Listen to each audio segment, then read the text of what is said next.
La curva dei contagi in lieve discesa in Veneto, anche se il bilancio delle vittime continua ad essere pesante. L'ultimo bollettino segna più 148, il rapporto tamponi positivi dal 6,93% sale al 7,27%. Cioè sono variazioni.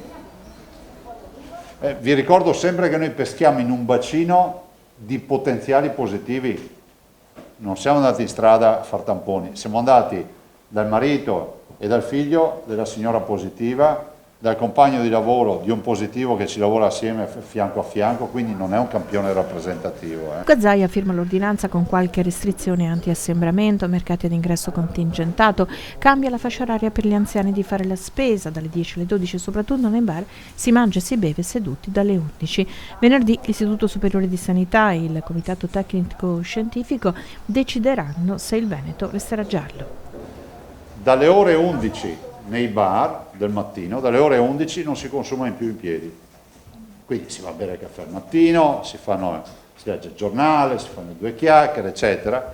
Siccome dalle 11 comincia l'oretta giusta per far muccio, dalle 11 ti siedi, è un sacrificio che chiediamo.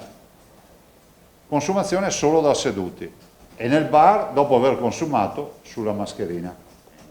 Fondamentalmente l'ordinanza riprende dei principi. Il principio è l'uso della mascherina, gli assembramenti, che sono i principi cardine del DPCM. Per i negozi si continua a proporre, ovviamente va in vigore da venerdì alle ore 24, per cui c'è tempo per organizzare quel minimo che già si sa, che secondo me è già anche a regime. Una persona, un cliente fino ai 40 metri quadri è previsto dalla legge di aprile e sopra i 40 metri quadri un cliente ogni 20 metri quadrati di superficie di vendita, non di superficie libera di vendita. Cioè la superficie di vendita sono anche gli scaffali e quindi la superficie lorda. Ma non c'è solo il Covid, è stato presentato il progetto al CRITE per il nuovo ospedale di Padova. Quindi abbiamo presentato in CRITE la gara per la progettazione. È stata presentata dal dottor Flor, che ringrazio.